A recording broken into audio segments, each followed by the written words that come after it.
selaku pembentang kita pada hari ini yang akan membincangkan tentang Ihsanic leadership ataupun konsep kepimpinan ihsan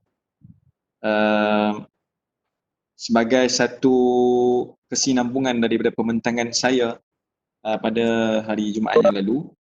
Jadi sebelum kita meneruskan topik kita, saya mengajak untuk sama-sama kita membuka majlis kita ini dengan membaca Ummul Kitab Al-Fatihah.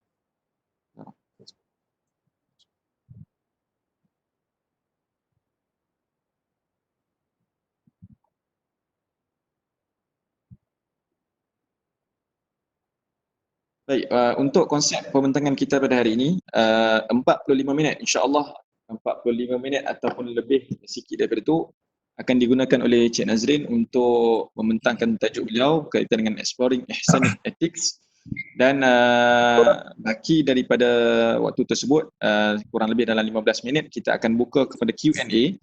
Jadi sekiranya tuan-tuan dan puan mempunyai sebarang soalan, boleh ajukan di ruangan chat yang disediakan, kita akan baca selepas tu. Untuk tidak memanjangkan masa, saya mempersilakan Cik Nazrin untuk membentangkan tajuk beliau, Exploring Ihsanic Ethics. Silakan. Terima kasih Ustaz. Assalamualaikum warahmatullahi taala wabarakatuh.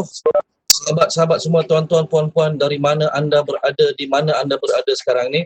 Terima kasih saya ucapkan pertama sekali pada Ustaz Fakhrul Rizwan yang sangat-sangat saya kasihi. Saya tidak dapat datang pada tajuk yang kelepas pada hari pertama bulan Ramadan, tetapi saya sempat tengoklah the recording dan saya sangat-sangat kerdil rasanya sebab terpaksa ikut di belakang Ustaz menjadi tajuk kedua.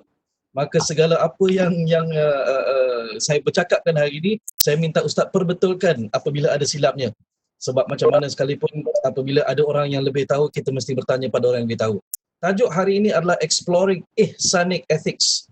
Kita bukan bercerita very specifically pasal etika-etika yang datang daripada Barat, tetapi kita nak cari segala kesinambungan daripada apa yang diceritakan daripada Ustaz minggu lepas. Hari ini kita cerita tentang ihsan. Dan apakah itu ihsan yang dapat kita lahirkan daripada ihsan itu, etika-etika yang kita nak bawa ke dalam kehidupan seharian, ke dalam kita punya kerja-kerja seharian sebagai seorang profesional.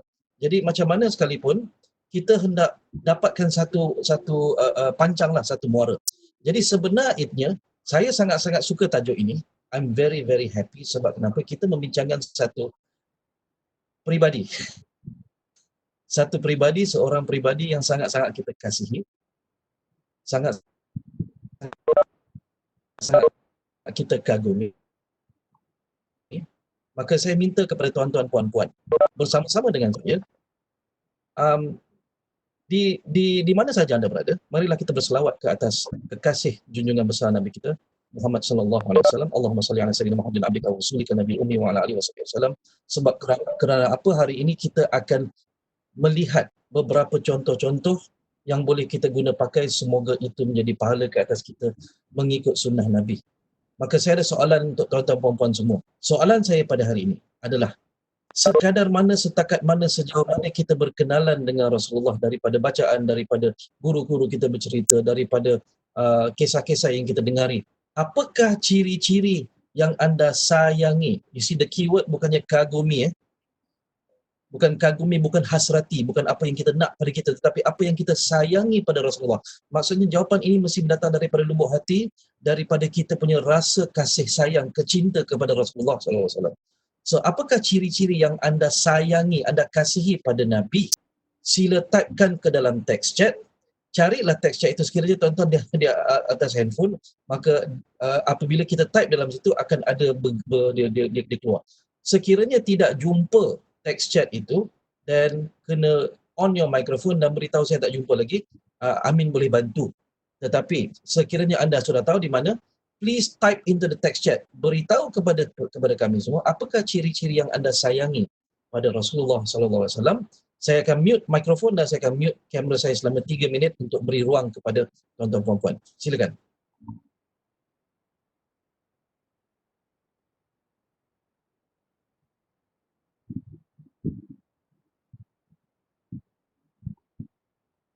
Kesabaran yang tinggi. Terima kasih, kesabaran yang tinggi. Ilya, puan atau tuan saya tak pasti, kepribadian. Boleh beri sedikit contoh apa maksud kepribadian? Sebab itu besar tu. So bagi something yang spesifik. Apa ciri-ciri yang disayangi, bukan dikagumi ya, disayangi pada kepribadian Rasulullah sallallahu alaihi wasallam. Alright, kita tengok apa jawapan-jawapan yang ada. Lemah lembut dan kasih sayang, setuju. Pengasih kepada sesiapa saja, kesabaran yang tinggi, sabar. Penyabar dan pengasih, lemah lembut, penyayang. Ciri Rasulullah SAW yang saya sayangi ialah akhlaknya. Okey, apa maksud Puan Fadilah? Boleh ceritakan again, tuan atau puan saya tak pasti. Sebab bapa mertua saya namanya Fadilah juga. So, apakah akhlaknya? Apa ciri dalam akhlaknya yang cari? Sabar, banyak sabar. Cekal dalam perjuangan, yes. Sabar, amanah, jujur, pemimpin yang adil, pengorbanan, sentiasa berbuat baik walaupun kepada musuh. Very good point. Amanah, al-amin, cara dia melayan isterinya. Okay, I understand. So, hari ini kita berapa orang ya? Peserta dah berapa? 52. Saya nak 52 jawapan. Ulul azmi, sentiasa menyantuni setiap manusia. Pemimpin yang membawa kita ke jalan kehidupan menuju kepada redha Allah. Betul? Toleransi. Well done. Apa lagi? 50 orang ni. Ada bunyi tu. Siapa punya mikrofon tu? Alright, saya beri masa 30 saat lagi. Mari kita lihat apa lagi jawapan yang ada. Sekiranya tidak ada jawapan dalam 30 saat, kita akan bergerak. Ya. Puan, saya ada cara menasihati orang dengan lemah lembut dan boleh diterima. Allah, cara menjaga hati orang dengan lemah lembut. I agree. Saya sangat-sangat setuju. Terima kasih. Razlan kata adil kepada semua orang. Full responsibility. Puan Azrina. Puan Azrina, do you have a microphone? Saya nak bertanya dengan lebih mendalam. Will you please turn on your microphone and tolong ceritakan kepada kami apa yang dikatakan full responsibility itu? Dia mengambil tanggungjawab yang diberikan Allah Subhanahu Wa Taala kepada dirinya untuk menyebarkan agama Islam especially kepada musuh-musuhnya. Thank you very much. Maka kita dah dapat dengar daripada Ustaz Fakrul tahun minggu lepas, hari Jumaat lepas kan, apabila diceritakan tentang 4 sifat Nabi. Siddiq, amanah, tabligh, fatanah. Maka jelas tugasnya, jelas apa yang hendak disampaikannya. Thank you very much. Kepribadian Rasulullah, adab dan kepimpinan. Well done. Saya ucapkan terima kasih kepada tuan-tuan puan-puan semua sebab hari ini nampak saya tak perlu ajar apa-apalah, bolehlah kita stop kat sini. Sebab kenapa semua dah faham. Tapi kita nak juga fahamkan dari segi macam mana kita nak apply ke dalam kehidupan seharian kita. Sebab kita tengok contoh daripada jauh. Kadang-kadang kita tak dapat nampak contoh itu berdekatan. Atau kita risau kita tidak dapat copy and paste. So ada banyak cara, dan cara-cara yang saya sampaikan hari ini hanyalah salah satu cara. Dan kemungkinan digunakan sebagai amalan untuk kita hari ini esok. Okay, so saya minta sesiapa yang mikrofon dia on, please switch it off, atau Amin will switch it off for you. Tetapi supaya kita tidak mengganggu sahabat-sahabat yang lain. Okay, ada satu hadis dan saya tak quote hadis ni secara matanya, secara penuhnya, tapi kita ambil iktibar, kita ambil dari isi kandungannya. Apabila Rasulullah pergi bersuluk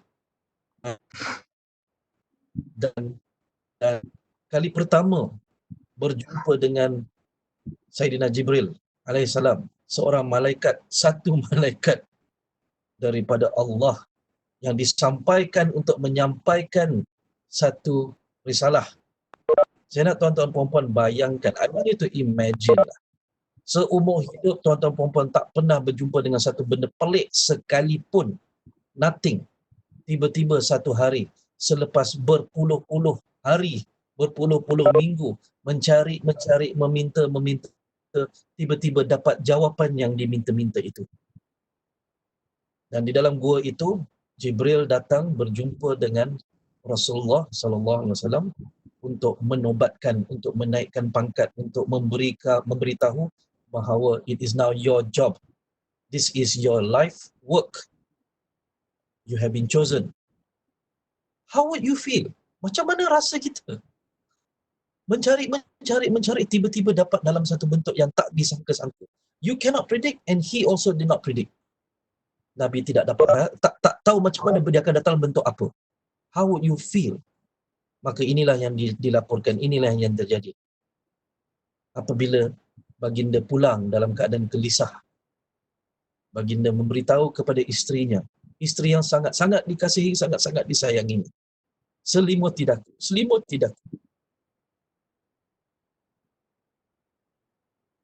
Baginda pun diselimuti hingga hilang ketakutannya. Kemudian beliau menceritakan peristiwa terjadi itu pada Khadijah. Saya benar-benar bimbangkan diri saya. I am worried, I don't know what's happening to me. Apa jawab Siti Khadijah?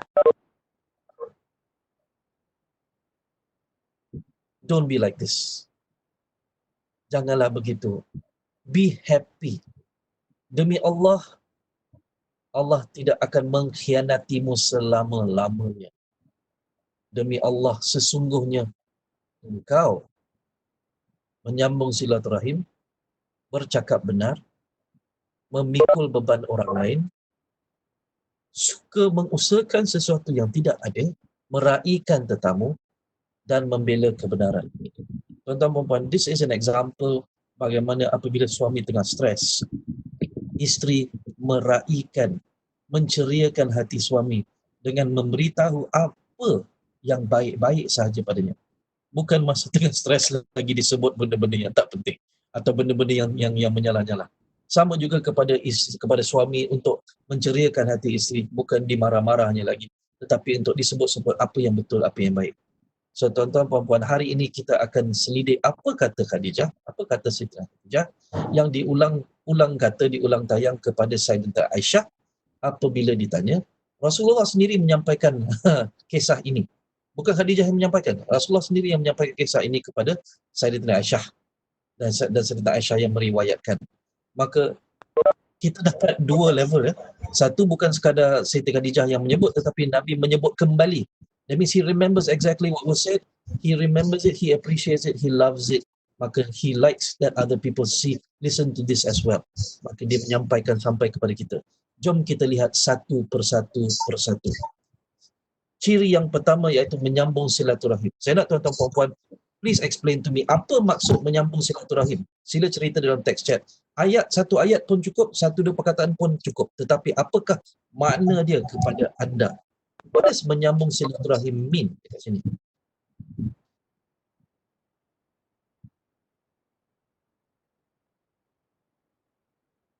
Thank you. Orang yang kata connection. Lagi? Apa lagi?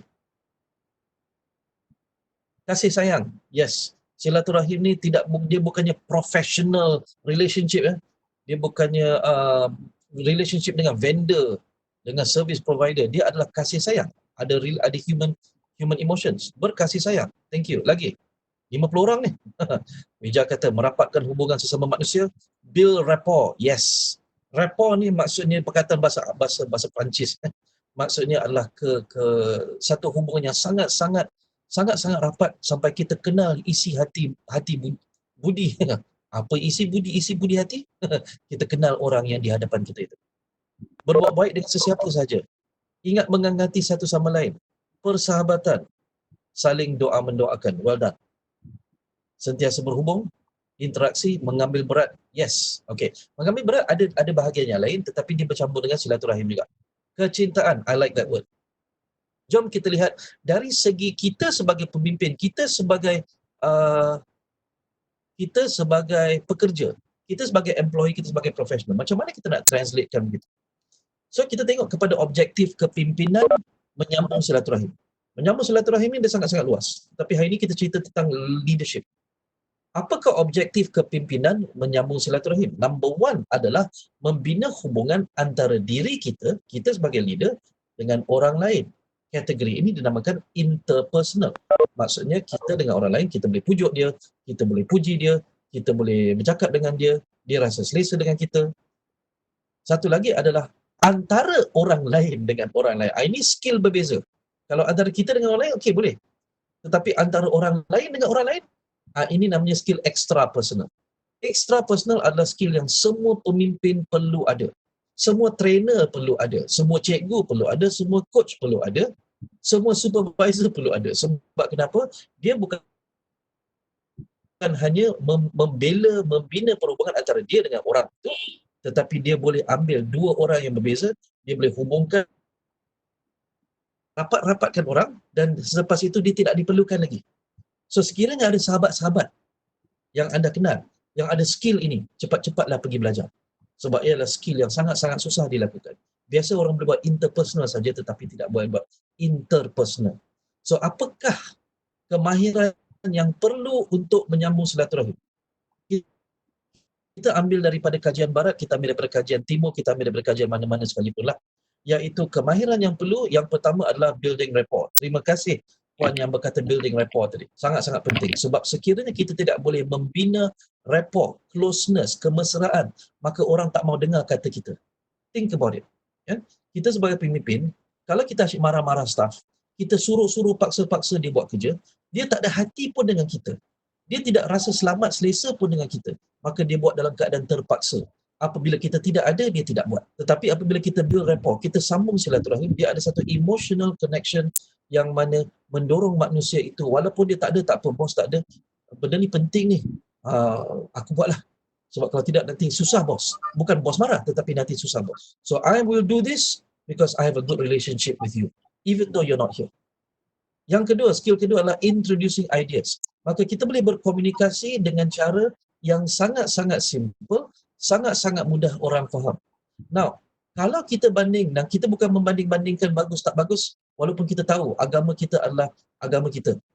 Right? Antara agama-agama yang ada di dunia, dalam agama, antara falsafah-falsafah di dunia ini, banyak falsafah-falsafah atau agama-agama yang sangat kompleks.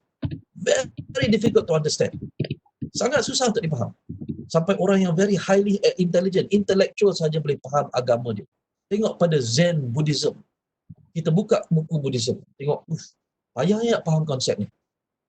Satu, kalau kata tak logical, kita kata, oh dia mesti extra logic, kita kena belajar untuk memahami. Maka ada extra effort dekat situ. Tetapi Rasulullah SAW tidak pernah menggunakan bahasa kompleks. Never use language that people did not understand. Orang marahin orang daripada paling miskin sampai paling kaya. Orang yang paling cerdik sampai orang yang paling tak terpelajar. Faham message yang nak disampaikan. Sampaikan kadang-kadang for penegasan untuk pastikan orang tahu benda ni penting. Nabi akan repeat 3 kali. Kadang-kadang kita menyampaikan kepada orang sekali sambil lalu dekat fridge kan. Abang, nanti beli santan Abang, santan dah habis. Itu inform. Introduce saja, bang, santan dah habis. Dengan mengharapkan orang tu faham. The ability to communicate ideas dengan jelas sampai orang itu faham. Bukan sekadar kita tanya, faham? Faham. Maka bila kita pergi, staff tak boleh buat kerja. Tetapi bila dia faham, kita kata, okey, sekiranya anda faham, ceritakan kembali. Cerita kembali kepada saya. Show me that you understand. Maka bila staff tak boleh cerita, nampaklah kita, dia cakap faham sebab dia takut. Dia takut cakap tak faham. Maka di situ pernah kita buat kezaliman pada staff itu. I suspect and I'm very sure sebab saya dah jumpa banyak kali dah. Saya tanya pada staff ni, kenapa you tak ikut cakap bos? Saya ikut. Tapi kenapa you tak buat? Saya tak buat sebab saya saya tak tahu, tak kerti nak buat. Kenapa tak cakap bos you tak kerti? Takutlah. Jadi maksudnya dia tidak ada satu bukan persahabatan, dia tidak ada satu relationship dengan bos. Dia tidak ada relationship dengan staff. Dia tidak ada relationship dengan orang-orang di sekelilingnya. Habis macam mana nak buat kerja kalau communication pun breakdown? Yang ketiga adalah getting buy-in. Persuasion, influence. Cara Nabi mengubah orang.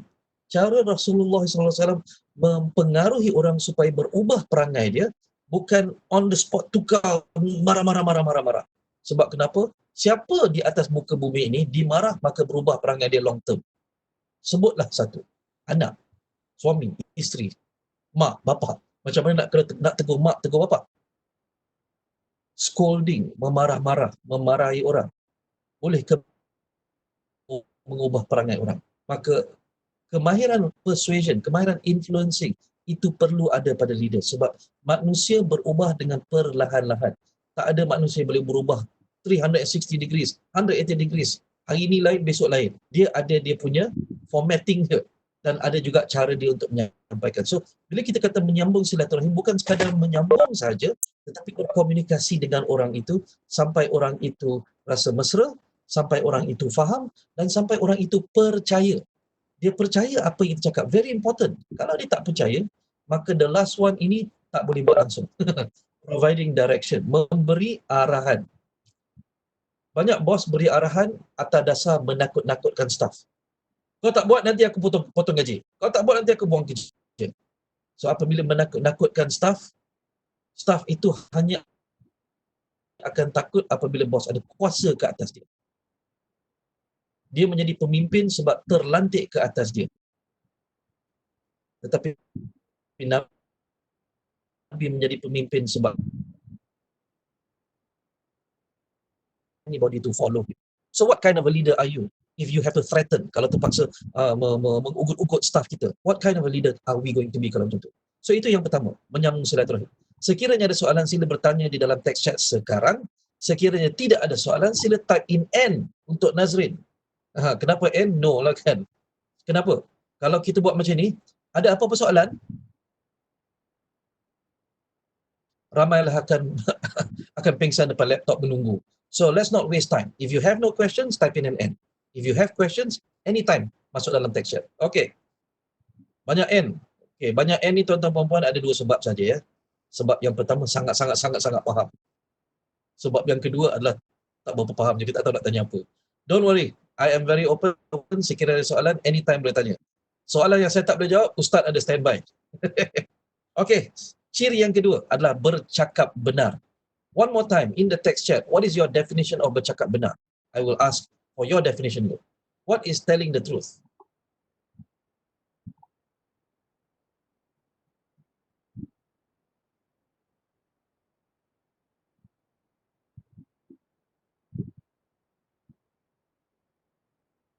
Okay, orang kata fact.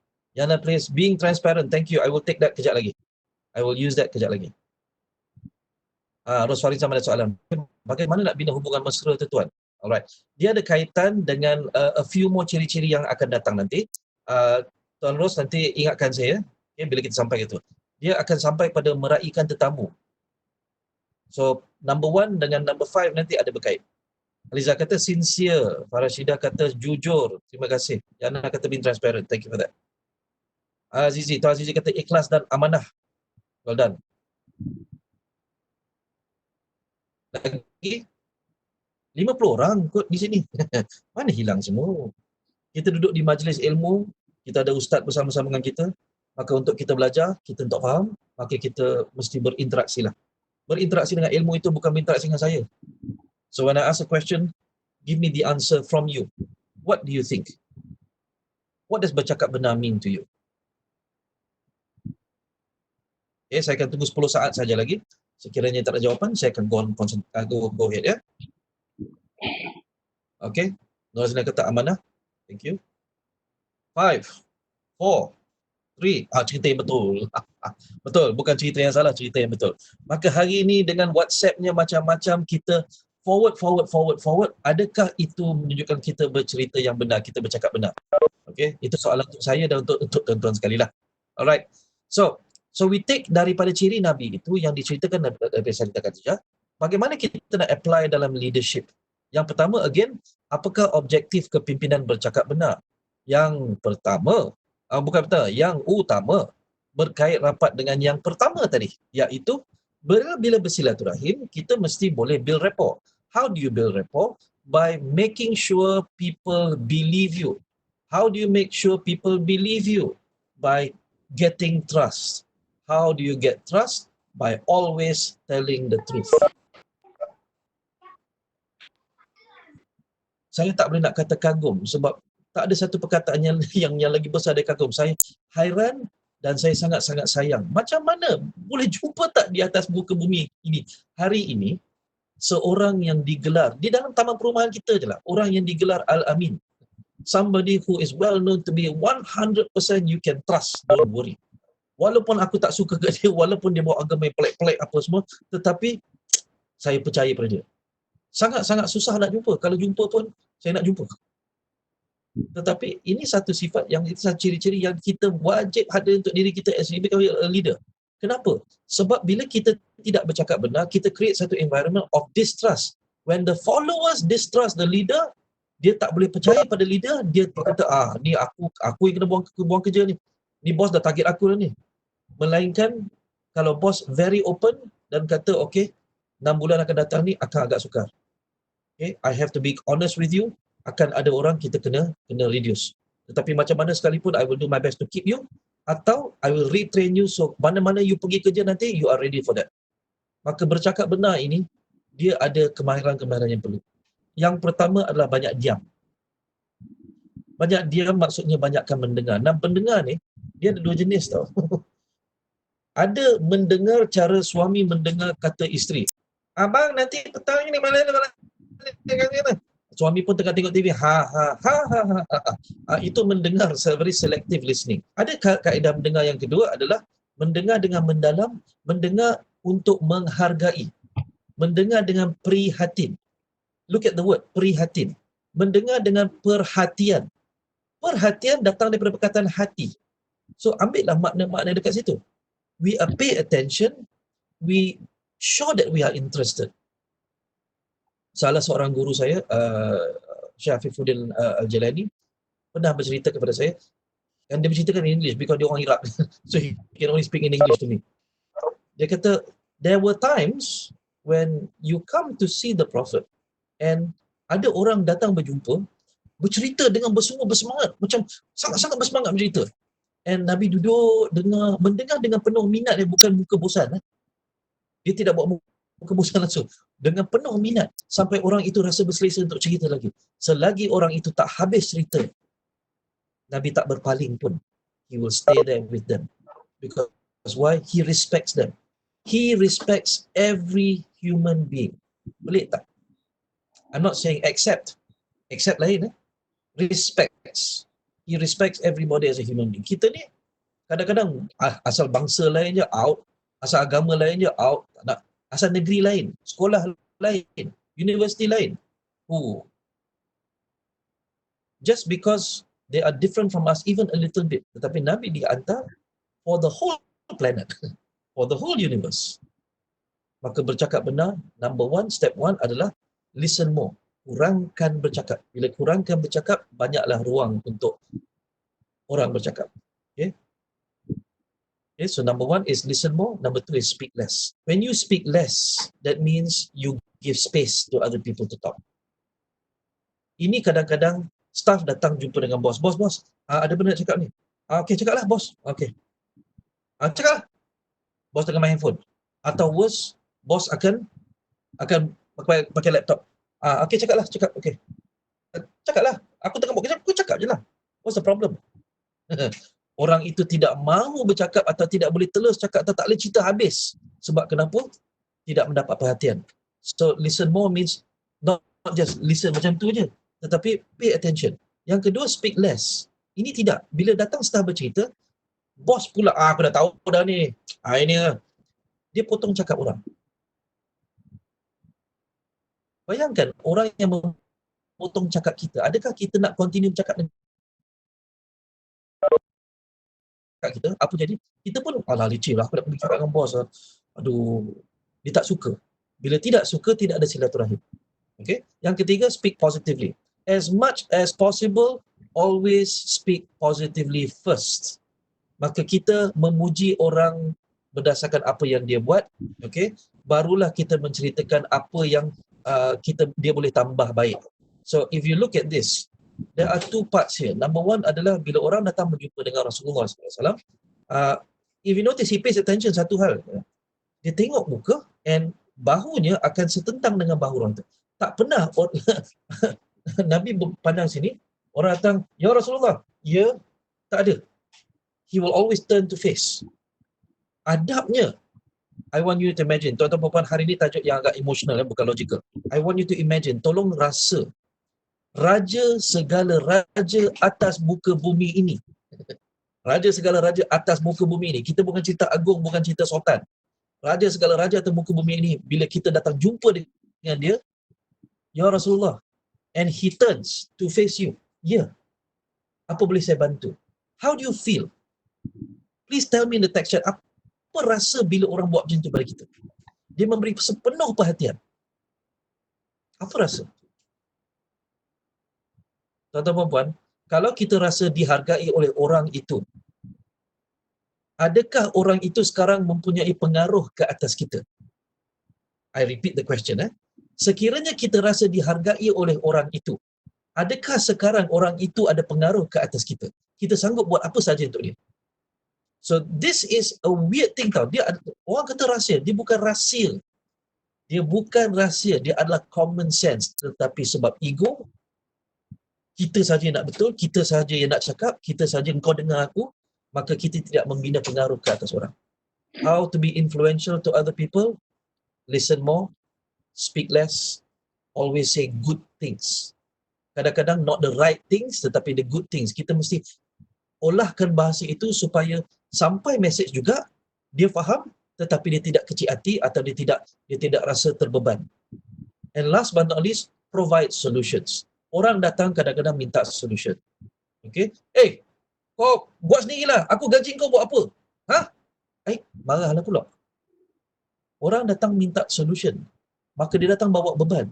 So kita ambil beban itu and kita provide solution yang benar lah. Jangan buat yang tipu-tipu punya.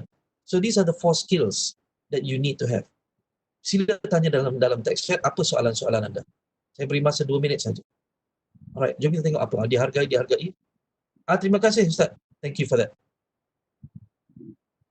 Yang Ustaz tambah dalam text chat tu, itu adalah salah satu very key secrets yang influential people, salesmen, marketing people dia pakai. Bila saya kata benda ni Nabi buat dulu, dia terkejut. Okay, dihargai, rasa dihargai, honor and grateful, respect dihargai. Yes, of course. Ringankan beban, mewujudkan ketinggian akhlak. Okay. Now, before we go there lah kan, kadang-kadang provide solution tak macam spoon fed. Thank you Puan Yana. I like your question sebab you use the word kadang-kadang. Of course kadang-kadang. In fact, Ustaz mungkin boleh bantu saya dengan matan hadis atau dengan riwayat hadis lah kan. Ada orang datang kadang-kadang dia dah sangat-sangat buntu. Serabut sangat. Bila serabut, dia datang minta solution. And then kita boleh kata, you can figure out yourself lah, buat apa yang gajikan you. Kalau dah serabut, dia dah tak boleh fikir. Bila tak boleh fikir, there's nothing they can do. So, there are situations yang mana orang datang kepada Nabi, Nabi tak bagi solution. Okay? He will give you suggestions for you to try out. Tetapi ada juga yang datang, sihat tubuh badan, dia kata, I have no money. Nabi tanya, what do you have? I have baju. Bawa baju tu sini, jual. Jual dapat duit, pergi beli kapak. Kapak ini pergi potong kayu api. That's not a solution. You want this? Okay, pergi buat. You kena usahakan sendiri. Maka bergantung kepada orang yang datang. Kalau orang tu dah buntu sangat dan kita kata pergi cari sendiri, leceh lah. So the keyword, I like that keyword, thank you, kadang-kadang. You know best. Orang ni asyik minta. Okay, ni dah dependent sangat ni. So I need to teach you how to do this independently. Maka there are some situations yang mana Nabi mengajar. Kadang-kadang Nabi bagi solution terus. Kadang-kadang Nabi kata, okay, this is what I suggest you go and do this. Come back later, try something else. Okay? So kita tengok provide solution tu cabar sikit. Betul-betul. Sebab bila provide solution, dia kena creativity. So as a leader, you must be creative to solve problems. Tuan Aziz kata, saya jumpa bos untuk selesaikan satu masalah, tapi bila keluar balik dapat masalah tambahan lagi dari bos. Okay, bos ada kat sini ke? Tak ada? Hopefully not. Orang kata, actually bila kita bantu ringankan beban orang, next time bila kita pula kusut, orang akan bantu kita insyaAllah. Memang itu janji daripada Allah. Bila kita meringankan, memudahkan urusan orang lain, Allah akan mudahkan urusan kita. And I'm saying this not because I read it, I'm saying because I tested it. Saya ni jadi perangai sikit. Guru-guru saya tahu perangai saya. Bila dia sebut something, saya terus pergi test. So, bila guru mengajar, sedekah ni membawa bergali ganda, okey saya pergi test. And Alhamdulillah memang dia ada syarat lah. Kena follow syarat-syarat tu. Fulfill the syarat, dia akan datang balik. Betul-betul macam sains. Tapi kalau tak datang, jangan kecewa pula. So the idea is this, bila kita meringankan beban orang, kita bantu usahakan orang lain, something will happen back to you. Tak sekarang, esok. Tak esok, di akhirat nanti. All you have to do is have faith. Iman lah. Okay? sometimes ada berlaku tit for tat mentality which is not supposed to happen. Yes, Puan Azrina, tit for tat ni kalau siapa-siapa dah tahu, dia membalas dendam. Membalas dendam. Siapa yang perlu stop dia? Orang yang lebih beriman, orang yang lebih bertakwa, dia kena stop it. Kalau tidak, dia akan continue back and forth. Okay. So Puan Azrina, dia message privately. Jadi dia tanya, tit for tat mentality. Tit for tat mentality maksudnya, aku buat, dia terasa, lepas tu dia balas balik. Balas dendam. Lepas tu kita pun balas balik. We have to stop it. Don't depend on other people to stop it. You have to stop it. If it's somebody in your power, you have to educate them. Okay. Bagaimana kalau bos kita pun tak dapat bagi solution? Okay, hari ini kita bukan cerita pasal bos. Kita cerita pasal kita. We're talking about us. The people who came today, you want to learn how to do this. In a 1 hour session memang tak dapat everything lah. Tapi kita bagi dia punya starting point lah. It's about us. We have to find the solution. Kalau kita tak pandai, kita kena ada orang di sekeliling kita, a network of people yang cerdik, yang boleh refer. Saya sebagai trainer, kadang-kadang partisipan tanya saya soalan dalam kelas, saya tak boleh jawab. So saya kata, tuan, I apologize for that. Ini bukan dalam bidang saya satu, atau bukan dalam pengalaman saya. Saya tak pernah mengalami apa yang tuan tanya ni. So saya nak juga bagi jawapan. Boleh tak tuan, masa lunchtime nanti saya akan WhatsApp saya punya kawan-kawan yang bidang dan expert dalam bidang ni, dan I give you the answer kemudian. Boleh tak? Maka kita bercakap benar, kita tak tahu. Ya? So bila kita buat macam tu, dia kata, okay, terima kasih. Thank you for admitting.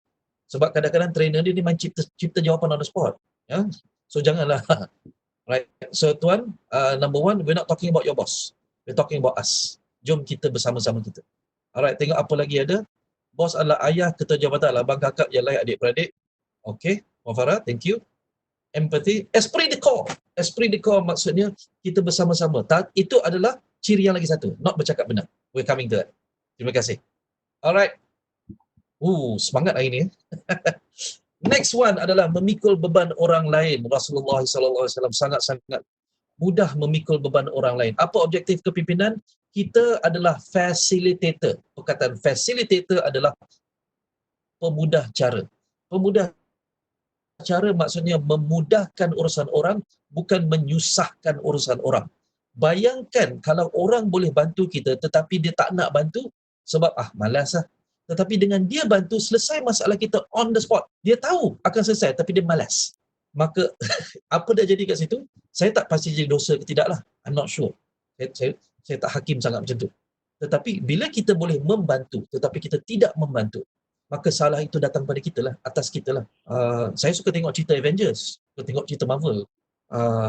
Jadi nak tanyalah ustaz-ustaz semua, tuan-tuan semua pernah tengok ke cerita superhero ni? Kalau pernah tengok cerita superhero ni, Captain America, Civil War, masa Tony Stark, jauh pula cerita tajuk ni ustaz, boleh? Masa Tony Stark pergi jumpa Spider-Man, jumpa Peter Parker. Lepas tu Tony Stark tanya, why are you doing this? Kenapa kau pergi menyelamatkan orang pakai baju merah ni? Pergi pusing-pusing apa? Bukan dapat gaji, bukan dapat apa pun. Tony Stark dah tentu tanya dah, tak ada untung kau ni buat macam ni. Kenapa kau buat macam ni? And Peter Parker jawab. Spider-Man jawab. Sangat-sangat penting.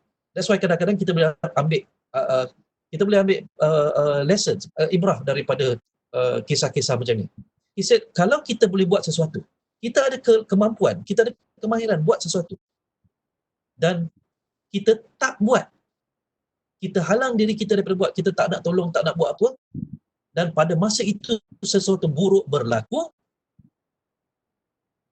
dia berlaku disebabkan kita. Itu ayat dia. If you can do something but you don't do it and something bad happens, it's on you. Kita boleh tolong kawan, kita nak balik, okey aku balik dulu tengok member tengah stres tu, tak siap lagi kerja. Apa susah? Kita kata, kau tunggu apa? Ni bos bagi Excel spreadsheet 6 ni dah siap ni. Tengok pun dia tengah jam ni. Tak apa, bagi aku 3, kau ambil 3, kita buat sama-sama. Apa susah? How much time do you lose? You actually gain extra influence over this person. Nanti besok-besok kalau nak minta tolong, boleh minta tolong. Okay? So memikul beban orang lain. Apa objektif kepimpinannya? Number one, most important adalah mengambil berat orang lain seolah-olah itu adalah masalah dia sendiri. Dia rasa this is where empathy lives. Dan bukan sekadar ambil berat, dia usaha untuk menyelesaikan juga seolah-olah adalah masalah sendiri. Dan dalam hidup kita sekali-sekala ada kita dapat rasa macam ni. Alhamdulillah. Kalau dapat rasa macam ni, kita hiduplah dalam rasa macam tu kan. kadang-kadang kita tak pasti boleh tolong ke tak boleh tolong. Bila tak pasti, lepas tu kita tak try. And that's the worst part. So saya nak tell you a story. I want to tell you a story. Saya ada seorang sahabat, wanita.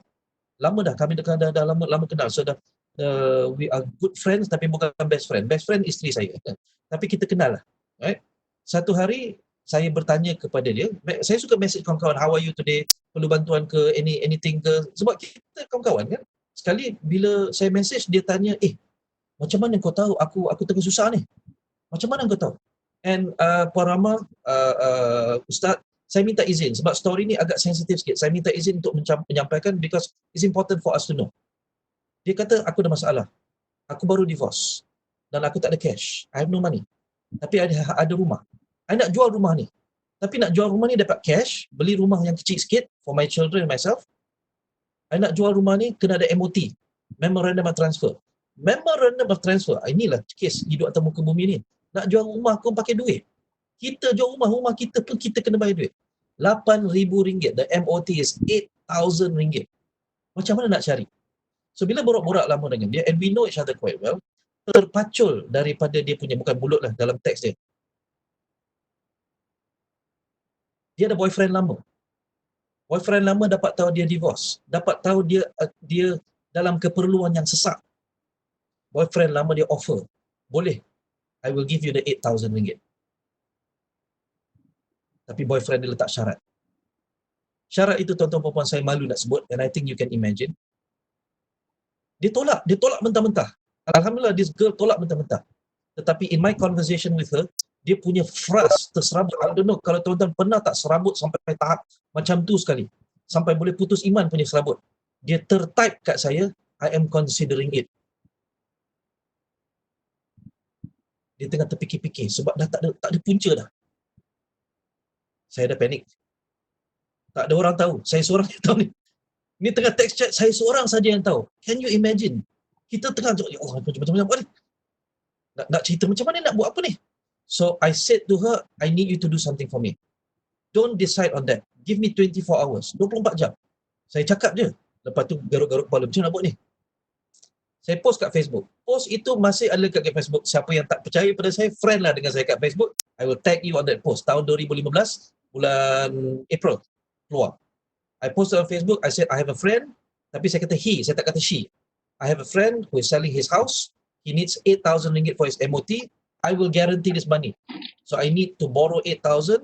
Siapa nak contribute, sila PM saya. Dalam masa 24 jam, we collected RM8,000. Saya bagi dekat my friend tu. Dia menangis terisak-isak. Dia kata, I tak sangka sampai boleh dapat macam ni. Why? Because dia tak nampak jalan keluar. Saya pun tak nampak jalan keluar, tapi I cannot stop to do anything. Kita kena usahakan something. Now, this story is not about me tau. This story is about you. This story is about apabila orang perlukan bantuan, adakah kita duduk tengok je orang buku jatuh? Tapi of course semua hidup tak pernah orang jatuh buku depan saya. Itu yang heran. So, movie dah jadi. Orang benda jatuh depan orang, kita tak tolong. Banyak berlaku dengan anak-anak saya. So hari-hari saya kena ingatkan tu, kakak angkat barang tu, kenapa tengok je? Parents lah je. Kenapa tengok je? Tolong. So kita nak bina benda tu dalam anak-anak kita, dalam diri kita, dalam staff kita. Mengambil berat seolah-olah kita punya masalah. Dan Alhamdulillah hari ini she's happy, dia tak berkahwin balik. Anak-anak dia selalu posting kat Facebook tengah happy-happy lah tu. So it could have been bad. If something happened, and I know that problem, if something happened, tiba-tiba besok dia kata, I got the money already. Remuk hati saya. Bila datang masalah itu, comes to you, and there's nobody else to solve it, you solve it. Apa yang kemahiran yang perlu? Number one, empathy. Orang yang tak ada empathy ni banyak saya jumpa. Pelik. Macam mana tak ada rasa langsung? Yang kedua adalah collaboration. Because kadang-kadang kita tidak boleh pikul seorang diri. Itu kata guru saya, berkorbanlah. Jangan sampai terkorban sekali. Bila kita terkorban, dah tak boleh bantu orang dah. So, know your limits. Dekat mana kita boleh berkorban. You want to give sedekah? Give sedekah. Okay? Kita bukan semua Sayyidina Abu Bakar boleh bagi everything. Kita bukan semua Sayyidina Umar boleh bagi 50%. Kenal kita punya diri, kita punya level macam mana. Kalau dah hit level tu, maka carilah kawan-kawan untuk collaborate sama. Samalah di dalam pejabat. If you cannot do it alone, do it together. If you as a leader, you blur-blur macam mana, pergi belajar dengan leader-leader lain. Pergi belajar dengan mentor-mentor lain. Takkan kita nak figure out everything on our own. Okay. Yang keempat, suka mengusahakan sesuatu yang tidak ada. And again, saya nak keep going. Ada soalan, type in your text chat. Apa objektif kepimpinan? Yes. Kalau kita duduk takut lama, maka Islam hari ini takkan jadi macam ini. Islam is a very, very powerful, innovative religion. The religion of this planet sebenarnya. Ad-din. Tetapi macam mana kita dah berhenti bergerak. Kita hanya memandang ke belakang, tidak pandang ke depan. Dan saya nak menegur bangsa saya, bangsa Melayu kita ni selalu cerita pasal pendekar-pendekar orang dulu-dulu. Orang sampai bila nak cerita orang dulu-dulu? Cerita orang sekarang. What can you do now? As a leader, what can you create? What can you develop? What can you give to your people to make sure that you adjust to the times? Orang terkejut tau. Some of my friends terkejut. Ini sekarang you punya COVID, I tengok you semayang jarak-jarak. Bukan dulu kena macam ni ke? Kata yes. Tetapi Islam is dynamic. Thank you siapa yang menyayat tu. Islam mengikut keadaan. Kita ada benda-benda yang tak boleh berubah. Rukun iman confirm tak boleh berubah. No negotiation kat situ. Tetapi apabila application Islam itu pada seharian, mengikut tempat, mengikut uruf atau budaya tempat, mengikut level tempat orang itu. Ingat Islam datang ke tanah Jawa dulu, orang semua berkembang, bukan berkembang di sini, berkembang di bawah itu. Adakah on the spot terus tukar? No, step by step proses. Manusia berubah mengikut peringkat. In fact, di dalam Quran sekalipun Allah nak mengharamkan arak sekalipun, step by step proses supaya orang boleh adjust. Sekarang ni bila COVID datang, kita terkejut, kita tak sempat adjust. So we need to figure out how to do something to solve the problem. Okay? Apa kemahiran yang perlu? Ada dua. Organization. So daripada collaboration, itu antara manusia. Sekarang ni organization. Kita kena bina satu structure. Baitul Mal is an organization, is not a collaboration. Okay? Collaboration adalah kawan-kawan bersama-sama, kita selesai masalah. Bila kita create organization, walaupun orang bersilih ganti dalam organization itu tetap berdiri. Ya? It doesn't matter. People come and go. Collaboration, habis je team tu, okay dah habis. Organization, we build something yang boleh berkekalan lama. Saya contohkan arwahnya Tun Razak lah. Tun Razak was a very brilliant thinker. He plan everything, cuma tak semua dia dapat apply. Dapat implement. Tapi Felda masih berdiri. Watannya masih berdiri. BTN masih berdiri. Velcro masih, itu semua dia punya. All from his brainchild. So if you are a good planner, your strength is planning, maka plan and organization yang mana boleh membawa panjang. Saya suka tengok di taman perumahan saya ni, di Rawang.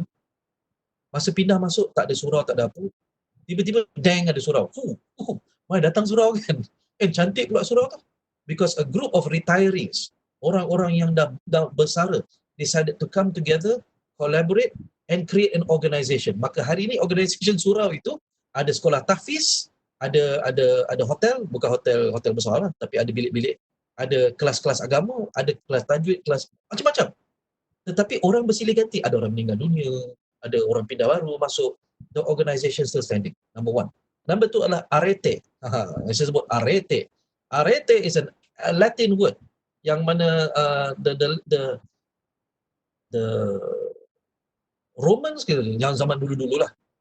Arete adalah satu sifat seorang yang membina dasar atau mekanisme menghalang masalah muncul kembali. So if you are in charge of policies in your company, okay, kenapa kita ada polisi baru? Sebab ada masalah baru. Sekarang ini all companies, HR semua tengah menyusun balik polisi. Why? Sebab COVID. Sebab work from home. Secara legalnya banyak company tak ready. Tiba-tiba okay, dia kata work from home. Tak ada polisi mengatakan boleh work from home. Macam mana? So now government kena redo everything. Swasta pun kena redo everything. Tuan-tuan, apa maksud arete? Kita bina dasar atau mekanisme menghalang masalah muncul kembali. Saya pernah ambil kredit card. 3 kali, ni nafsu kan. 3 kali terbakar ambil kredit card. Tak boleh bayar balik. Maka I create a policy dalam rumah saya haramkan. Bukan dengan siapa punya mic tu on? Azura ya? Please mute your mic ya. Saya haramkan anak-anak saya ambil kredit card. Kenapa? Atas dasar pengalaman saya yang lepas. Saya yakin di dalam rumah-rumah tuan-tuan perempuan pun ada juga. You create a policy, you teach your children, jangan sampai macam ni, jangan buat macam ni, jangan buat macam ni. So arete, contoh arete macam my mother lah. Mak saya kata, jangan sampai putus beras, nanti putus rezeki. Saya tak tahulah ada nas ke ni tidak, tetapi orang Melayu banyak percaya tu. Isi beras balik ni, beli beras dan nak habis ni. Jangan sampai putus beras. So arete is a continuation based on satu stopgap measure. Kita dah create satu measure supaya masalah tu takkan datang balik. Alright? Okay, soalan. Saya nak tanya. Sanggup atau tidak tuan-tuan puan-puan pergi menegur Perdana Menteri? Sila jawab di dalam teks chat, ya atau tidak, dan jangan bohong. Yes or no? Sanggup pergi menegur? Salah ni tuan. Tan Sri, you shouldn't be doing this. Pergi depan-depan, tengok muka, bertanya. Bukan bertanya, memberitahu. Salah ni. Please tell me in the text chat, yes or no. Lama dia fikir tu. Kalau nak bagi tahu pun tak ada salah. Tak boleh macam tu tuan. I am asking you, I'm giving you the opportunity, depan-depan dapat berjumpa. Okay, Norain says very very honestly, no. Tegur dah WhatsApp je. Sanggup tapi peluang shoot. No. Don't talk about sanggup tak. Jangan cakap pasal peluang. Saya beri peluang. Katalah saya dapatkan peluang, you can say to face. Okay, katalah bukan Tan Sri Muhyiddin lah. Katalah your boss. Pergi tegur bos, salah ni bos. Atau tegur bos, kenapa kita buat macam ni Tengok situasi. I like the answers. Macam tak berapa berani. Okay, jom kita try yang kecil sikit. Agong. Sanggup tak pergi berdepan dengan Agong kata salah ni. Alright, Azani kata kalau bos sanggup, thank you. So Ismail kata kalau tengok jenis bos juga. So that means you have different bosses, ada yang good, ada yang not. So, okay. Thank you very much. Kenapa saya keluarkan gambar-gambar ini? Sebab ada sebab. Yes, Puan Liza kata yes, good manners, tapi tegur jugalah. Because I want you to imagine kan,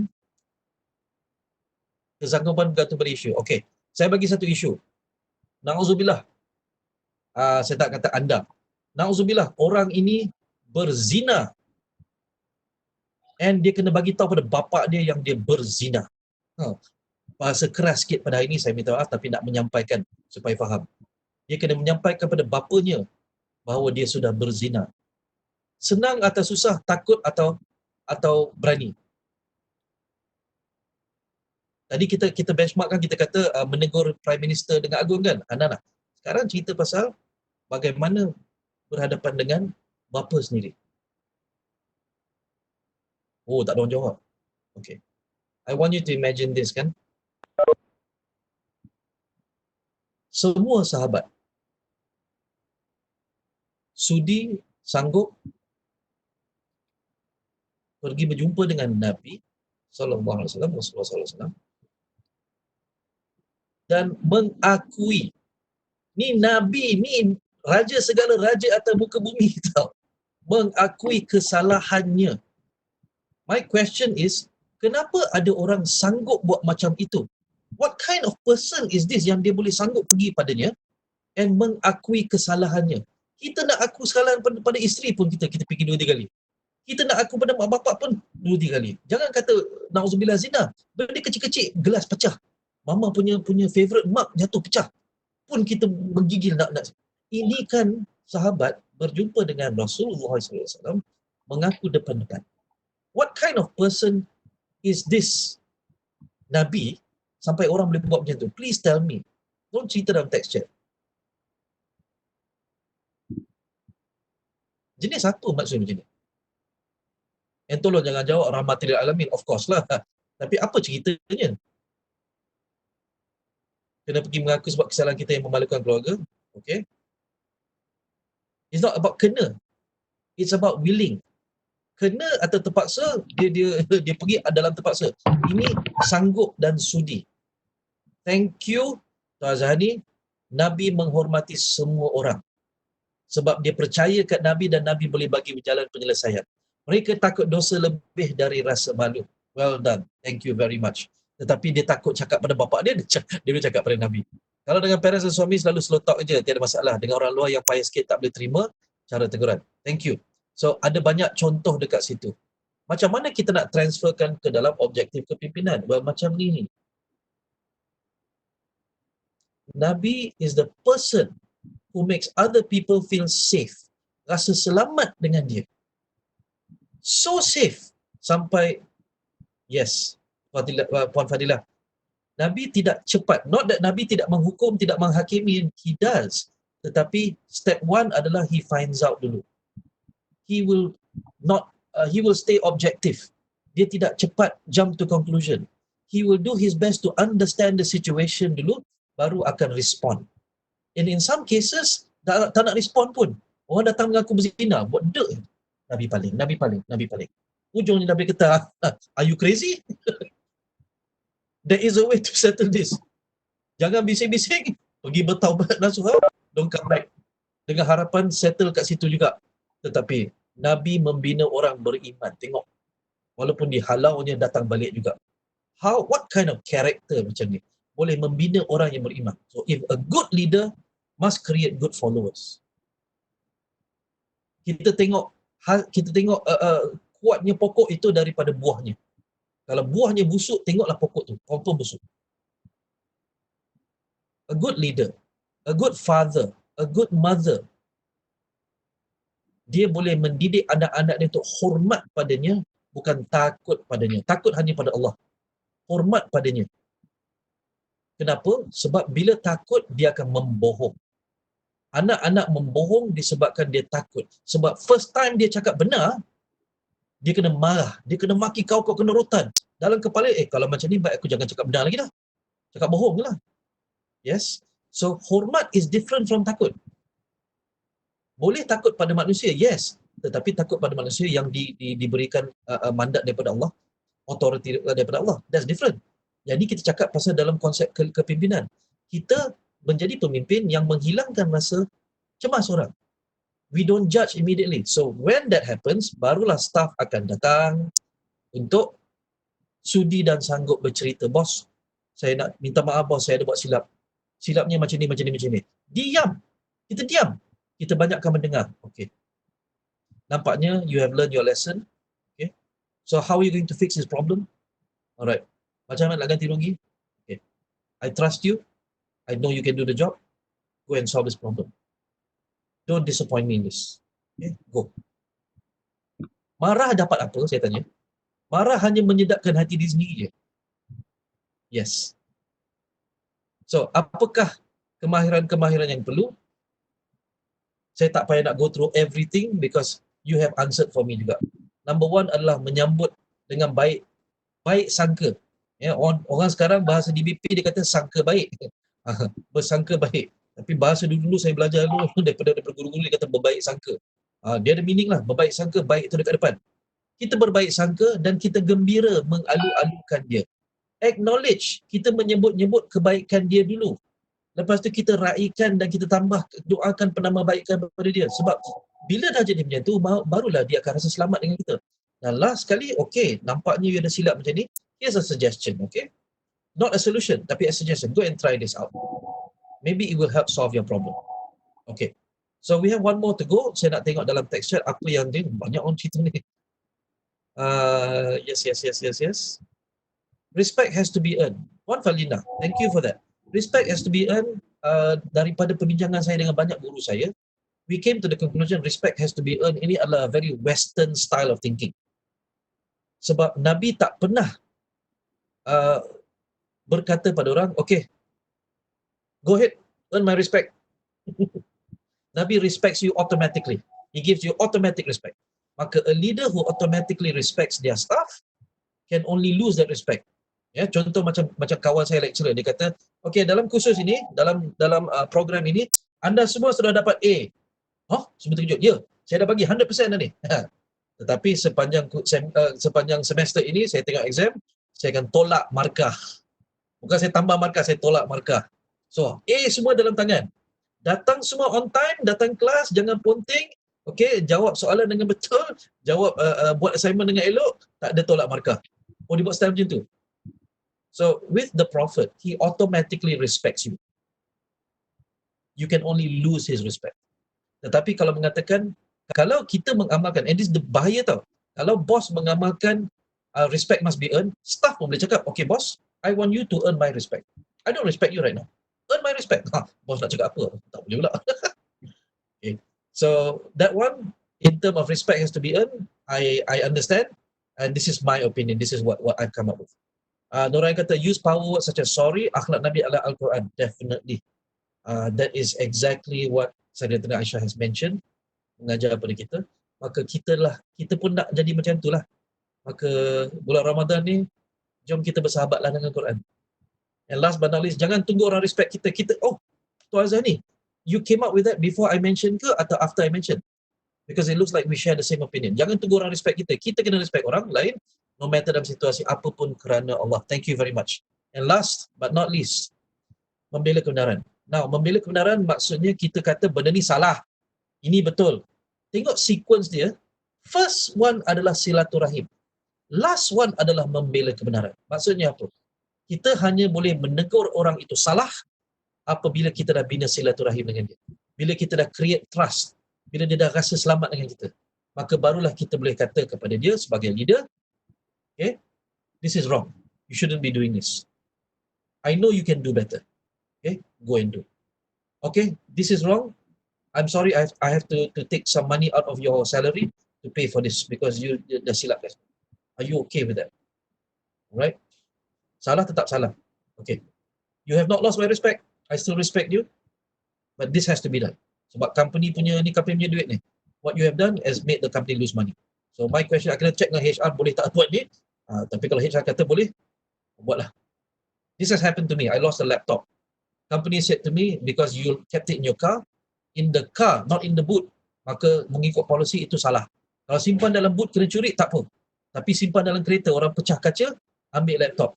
So they proposed to me, because the laptop pun was second hand, we want you to pay half the laptop. Bayar separuh, RM200. Okay lah, tolaklah daripada gaji. That was fair. I felt that was fair because it was my fault and I felt that it was my responsibility. Tetapi saya buat macam tu, saya terima sebab my boss was a very fair man. Bukan fair cerah, he was a very fair man. Walaupun orang New Zealand, cerah juga, he was a very just person. Dia tidak kira orang agama apa ke, orang bangsa apa ke, dalam staff dia, he treated us all the same.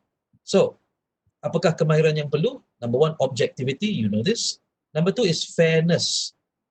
Number three is correcting. Kalau kita sebagai leader buat silap, kita kena ngaku silap pada staff kita.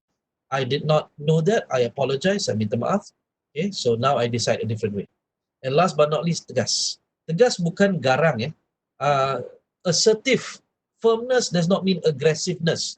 That does not mean violence. Rasulullah SAW marah tetapi tidak marah-marah.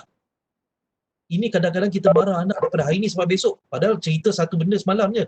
Jatuh kaca pecah. Kita ingat sampai besok. Kita ingat sampai bila-bila. Setiap kali dia pegang gelas, pecah je lah. Oh, kita pula ingatkan dia. Pecahlah budak tu. So, firmness, tegas, bukan melebih-lebih, bukan marah-marah. Alright.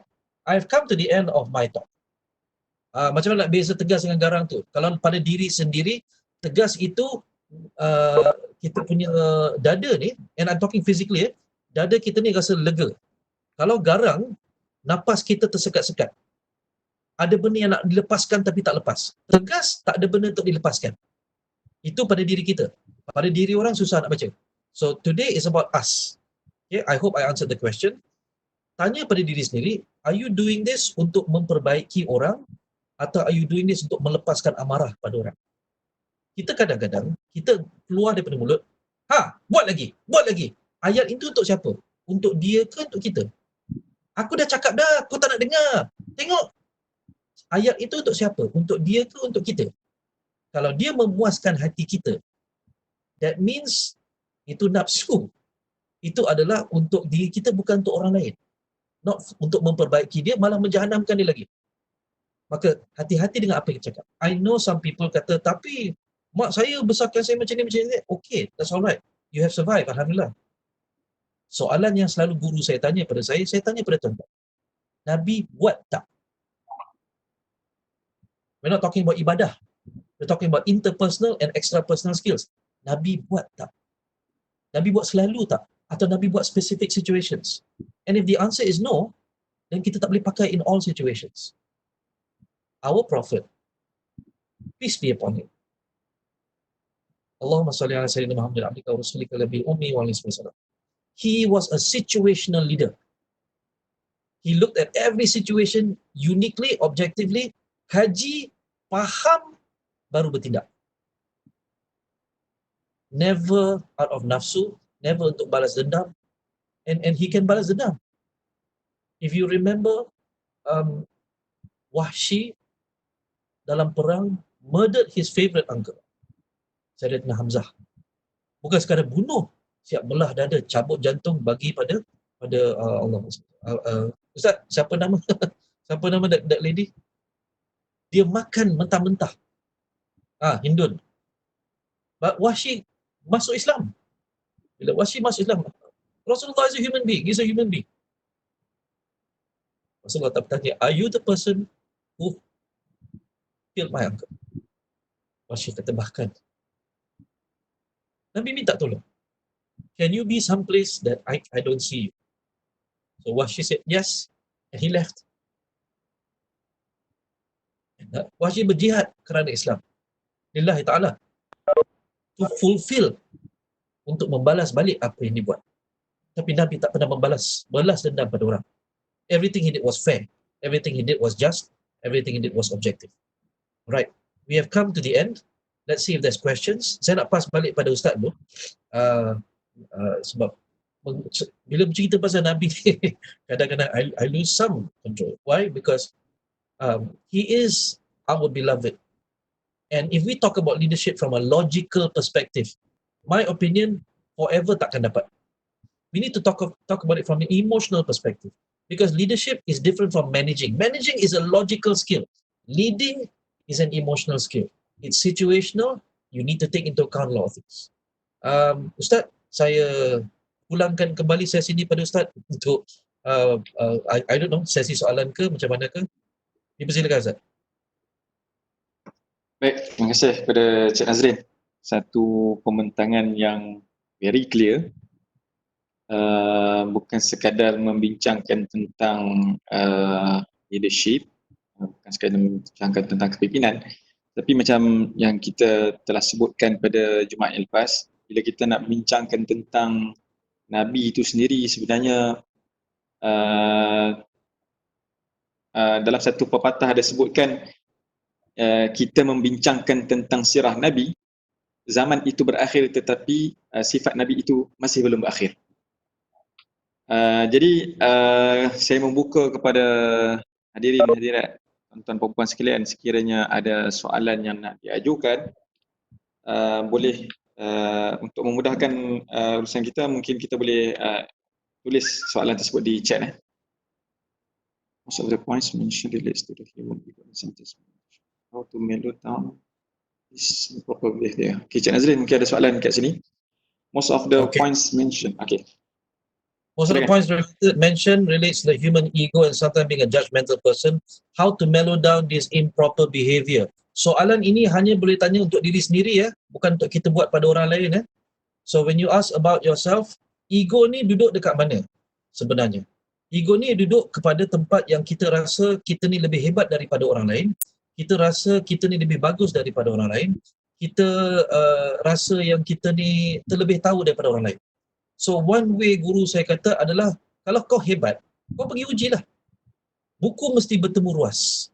If you think you're good, then one way to beat yourself down, of course, selepas solat, selepas zikir, selepas all the other, kalau nak yang dia, pergi buku bertemu ruas. Test yourself.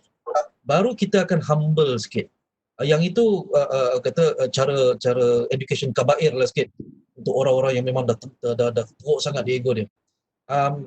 Tetapi what I have found, cara lembutnya adalah, if you are talking about your own ego, then doa is by far the most powerful for me. Maka kita merintih kepada Allah yang maha besar. There is nobody bigger. Allah maha besar. So kalau kita ego, kita kena sedar. Dan cara sedar, technical, cara procedural adalah berdoa sehingga merintih, sehingga keluar air mata. Kalau tak keluar air mata, praktislah keluar air mata. Sebab itu yang Nabi ajarkan. Sebab kadang-kadang hati kita terlalu keras. So secara teknik, procedural is biasakan berdoa. If you need to berdoa alone, okay, bersendirian, tak apa, go ahead. Tetapi merintihlah. One thing that I notice, banyak benda yang kita jarang buat. Kita jarang bercakap dengan Allah directly. Talk to Him. Bukan melalui doa yang dikarang oleh orang lain, tapi doa yang kita karang sendiri. directly to him. And Ustaz, you can correct me if I'm wrong, tetapi saya diajar begini, iaitu we must have a personal relationship dengan Allah. We must have dengan Allah, antara kita dengan Allah, kita rasa bersalah, kita rasa malu dengan Allah, bukan dengan ustaz. Bukan dengan ustaz yang mengajar kita, tetapi dengan Allah directly. So I hope that answers the question, Puan Aliza. Today was not about how to do it to other people, tapi step 1, how to do it to yourself. Terima kasih. Terima kasih kepada Cik Nazrin. Mudah-mudahan ia menjawab persoalan Puan Haliza sebentar tadi. Kalau ada lagi soalan yang lain daripada tuan-tuan perempuan. Dan saya izinkan sebab ustaz guru saya, please. Sekiranya kesilapan dalam sejam ni, tolong betulkan yang mana yang perlu dibetulkan. Saya dengan ustaz dah rapport dah bagus. And silaturahim dah ada. So bila ustaz menegur, saya terima. And that is one of the things we must do as a follower jugalah. Pemimpin yang dirahmati Allah adalah yang mempunyai tahap spiritual yang tinggi. Macam mana tuan untuk grab sifat ini? Yang itu tidak dibincangkan hari ini sebab kita at a very basic level, kita melakonkan kembali behavior Nabi. Okay, so ada beberapa viewpoints. And salah satu viewpoint saya ada berbincang dengan Ustaz pun mencerita pada saya lah. Ada viewpoint mengatakan untuk kita mendapat behavior Nabi, kita kena dah buat top down. Maka kita kena start daripada syahadah dulu all the way down. Ada juga viewpoint mengatakan cukup kita melakonkan kembali apa yang Nabi buat, apa yang Rasulullah SAW buat, dan atas barakahnya itu, dan kita doakan lama-lama Allah akan berikan kita tahap spiritual itu. So I have no way of answering specifically. Ustaz boleh bantu di sini tak? Sebab soalan ini dah masuk cerita spiritual, bukan cerita behavioral dah. Baik, untuk berkaitan dengan spiritual, dia berkaitan dengan perjalanan rohani kita sebenarnya. Jadi perjalanan rohani ataupun kita panggilkan sebagai tazkiyatun nafs ini ataupun pensucian jiwa ini, dia ada satu istilah yang kita sebutkan sebagai kita menyingkirkan segala keburukan dan install kebaikan di dalam diri kita untuk kita dapatkan tahap spiritual yang tinggi tersebut. Dan perkara itu tidaklah boleh berlaku melainkan seperti mana yang disebutkan oleh Cik Nazrin tadi, kita memperakui kekerdilan kita di hadapan Allah Ta'ala, dan kita memperakui bahawa tidak ada sesuatu yang lebih besar daripada zat Allah itu sendiri, daripada kekuasaan Allah itu sendiri, dan kita mengakui bahawa banyaknya kesilapan, dosa kita, kelalaian kita dalam setiap masa. Sebab Nabi SAW sebut dalam hadis, dua nikmat yang sering melalaikan umat manusia iaitu nikmat sihat dan nikmat masa lapang. Bahkan dalam surah Al-Asr sendiri ada sebut, dan ini selalu kita baca, Allah Ta'ala bersumpah dengan masa, dan Allah Ta'ala sebut setiap manusia pasti berada di dalam kerugian. Dan persoalan kerugian itu dibahaskanlah oleh ulama tafsir. Cuma yang kita nak ambil secara in general way, kita memang berada di dalam kelalaian setiap masa. Kita tak payah ambil jauh-jauh, kita ambil sepanjang Ramadan ini. Berapa banyak masa yang kita peruntukkan untuk kita mengisi ruang-ruang masa yang kita ada itu untuk kita bersama ataupun untuk kita bersunyi-sunyian, untuk kita bersama dengan Allah Ta'ala. Itu antara persoalan kita dengan Allah Ta'ala. Jadi bila kita memperakui benda itu dalam diri kita, so dalam masa yang sama kita akan mencari sesuatu untuk menampung semula kekosongan yang ada. Jadi untuk menampung semula kekosongan yang ada, itulah yang kita kena ambil daripada apa yang ditinggalkan oleh Nabi, baik dari sudut zikir-zikirnya, dari sudut doa-doanya, dalam arti kata kita tadarru', kita tunduk, kita khusyuk, dan kita memahami setiap apa yang dilafazkan itu agar ia meresapi ke dalam jiwa kita. Itu sekadar asas yang kita boleh tunjukkan lah. Sebab kalau kita nak bincangkan dari sudut spiritual ni, benda ni memang dia ada karangan-karangan khas daripada ulama-ulama kita sendiri yang membincangkan tentang hal ni dan mengambil masa yang sangat panjang. Saya boleh tunjukkan dalam hal-hal yang ini dalam tempoh yang singkat macam inilah. Allahu'alam. Ada soalan baru, how to deal with leader who like to underestimate female staff capability? Cik Nazrin. Jawapannya sangat-sangat panjang, tetapi saya nak tanyakan sanggup atau tak sanggup untuk buat. Yang pertama sekali adalah bercakap telus, bukan kurang hajar, bukan dengan semangat yang membuak-buak, tetapi mention open line of communication. Sekiranya benda itu masih lagi berlaku and you're not appreciated, maka berdoalah kepada Allah, merintihlah kepada Allah, sebab kita tak boleh ubah hati manusia. If that does not happen juga, maka carilah bos lain, carilah kerja lain. Buruk sangat bunyi saya cakap macam ini, tetapi when I give this to people, when I coach them macam ni, you are in charge of your career, bukan orang lain. If you have the opportunity to learn how to interact with them, maka belajarlah. Salah satu cara adalah very open line of communication. Because I don't feel like you appreciate my capability. I would like to ask how do you assess me? And where do you want me to be? Sebenarnya what is the skill level that you want me to be? Okay. Kadang-kadang kemungkinan bila kita validate bukan sekadar female staff, male staff pun juga dibuatnya, tetapi kita tak berapa perasan. So right now it's about data gathering. But if you don't want to do that, maka you have your choice. Number one, bercakap benar, straight to the point, okay, tanpa belok-belok dan tanpa less emotional lah, not emotional, very factual. Yang pertama, find out as much information as possible. Yang kedua, provide a solution. Where do you want me to be? Okay, I will do sampai situ. So kalau saya sampai tahap ni, bos akui that I can do the job kan? Okay. So dia mesti ada clarity of KPI. Last but not least, tak berubah juga, find some place where you are appreciated. Okay. Tuan Mubin kata, adakah Ustaz Abid tu boleh anggap sebagai leader? Siapa tu? Abang Ghazali tak bercakap. Kejap lagi. I don't know Ustaz Abid, saya tak pernah berjumpa dengan dia, and it is not fair for me to just based on videos, articles apa semua to say so. Tetapi pada saya, he is a good person. Yang saya nampak dia orang yang baik. A good leader, kita kena tanya pada follower dia. Kalau follower dia kata bagus, maka baguslah. Kita ada buktilah kat situ. Saya tidak ada hak sebab saya tidak follow dia. Boleh Tuan Mubin? Okay. Abang Gaz, you had something to say. Sebab Abang Gaz Tuan Gaz akan bercerita esok. So I'm handing over the session to him.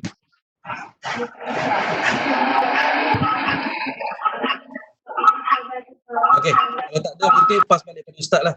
Tuan Amin tolong mute ke? Baik, terima kasih kepada Cik. Terima kasih kepada Cik Nazrin.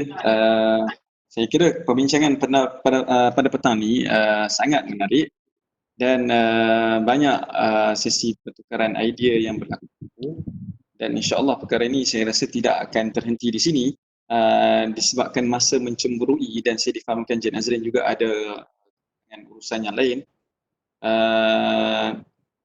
Cuma mungkin saya boleh tambah sikit berkaitan dengan underestimate female staff capability ni. Perkara ini bukan sahaja berlaku di dalam negara, masuk kata dalam kelompok masyarakat yang maju, tetapi ataupun masyarakat yang tidak maju, dalam masyarakat maju juga berlaku dalam hal ini.